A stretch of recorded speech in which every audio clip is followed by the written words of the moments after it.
Big boss season ಆರಂಭವಾಗಲಿದೆ. ಆದರೆ Kannada big boss ಹೊಸ ಸೀಸನ್ ಅನ್ನು ಸುದೀಪ್ ನಿರೂಪಣೆ ಮಾಡಲಾಗುವುದಿಲ್ಲ ಎನ್ನಲಾಗುತ್ತಿದೆ. ಸುದೀಪ್ ಬದಲಿಗೆ ಬೇರೆ ನಟರು ನಿರೂಪಣೆ ಮಾಡಲಿದ್ದಾರೆ ಎನ್ನಲಾಗುತ್ತಿದೆ. ಆ ನಟ ಯಾರು ಎಂಬುದನ್ನು ನಾವು ತಿಳಿಸಿಕೊಡುತ್ತೇವೆ, ಬನ್ನಿ ವಿಡಿಯೋವನ್ನು ಕೊನೆವರೆಗೂ ನೋಡಿ. ಬಿಗ್ ಬಾಸ್ ಸೀಸನ್ ಮತ್ತೊಮ್ಮೆ ಪ್ರಾರಂಭವಾಗಲಿದೆ.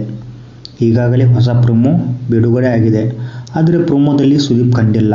ಮಾತ್ರವಲ್ಲ, ಸುದೀಪ್ ಬದಲು ಬೇರೊಬ್ಬ ನಿರೂಪಕರು ಇರುವ ಸಣ್ಣ ಸುಳಿವು ಕಲರ್ಸ್ ವಾಹಿನಿ ನೀಡಿದೆ.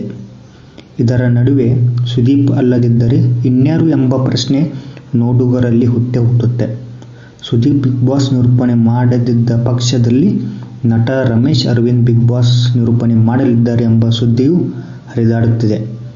ಇದೀಗ ಸ್ವತಃ ರಮೇಶ್ ಅವರು ಇದರ ಬಗ್ಗೆ ಸ್ಪಷ್ಟನೆ ನೀಡಿದ್ದಾರೆ. ಬಿಗ್ ಬಾಸ್ ನಿರೂಪಣೆ ಮಾಡುವ ಆಫರ್ ಬಂದಿದೆ ಎಂಬ ಪ್ರಶ್ನೆಗೆ ಉತ್ತರಿಸಿರುವ ರಮೇಶ್ ಅರವಿಂದ್, ಆ ರೀತಿಯ ಯಾವುದೇ ಆಫರ್ ಬಂದಿಲ್ಲ. ಆ ಬಗ್ಗೆ ಚರ್ಚೆ ಸಹ ನಡೆದೇ ಇಲ್ಲ. ನನ್ನ ಹಾದಿ ಬೇರೆ ಇದೆ. ನಾನು ಪ್ರೀತಿಯಿಂದ ರಮೇಶ್, ವೀಕೆಂಡ್ ವಿತ್ ರಮೇಶ್ ಕಾರ್ಯಕ್ರಮಗಳನ್ನು ಮಾಡಿಕೊಂಡು ಬಂದಿದ್ದೇನೆ.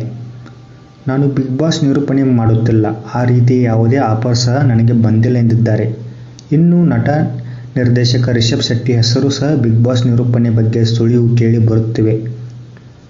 ಕಾಂತಾರ ಸಿನಿಮಾದ ಬಳಿಕ ರಿಷಬ್ ಶೆಟ್ಟಿಗೆ ದೊಡ್ಡ ಮಟ್ಟದ ಜನಪ್ರಿಯತೆ ಬಂದಿದೆ. ದೇಶದೆಲ್ಲೆಡೆ ಅವರನ್ನು ಜನ ಗುರುತಿಸುತ್ತಿದ್ದಾರೆ. ಇದರ ಜೊತೆಗೆ ರಿಷಬ್ ಶೆಟ್ಟಿ ಬಳಿ ಒಳ್ಳೆಯ ಮಾತುಗಾರಿಕೆಯೂ ಇದೆ. ಈಗ ಬಿಡುಗಡೆ ಆಗಿರುವ ಪ್ರೊಮೋದಲ್ಲಿ ಸುದೀಪ್ ಧ್ವನಿ ಇಲ್ಲ.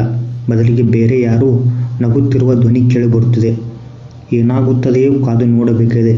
ನಿಮ್ಮ ಅನಿಸಿಕೆಯನ್ನು ಕಾಮೆಂಟ್ ಬಾಕ್ಸ್ನಲ್ಲಿ ತಿಳಿಸಿ. ಯಾರು ಈ ವರ್ಷದ ಬಿಗ್ ಬಾಸ್ ನಿರೂಪಣೆ ಮಾಡಬೇಕೆಂದು. ಇದೇ ಥರದ ಹೆಚ್ಚಿನ ಮಾಹಿತಿಗೆ ನಮ್ಮ ಚಾನಲನ್ನು ಸಬ್ಸ್ಕ್ರೈಬ್ ಮಾಡಿಕೊಳ್ಳಿ. ಧನ್ಯವಾದಗಳು.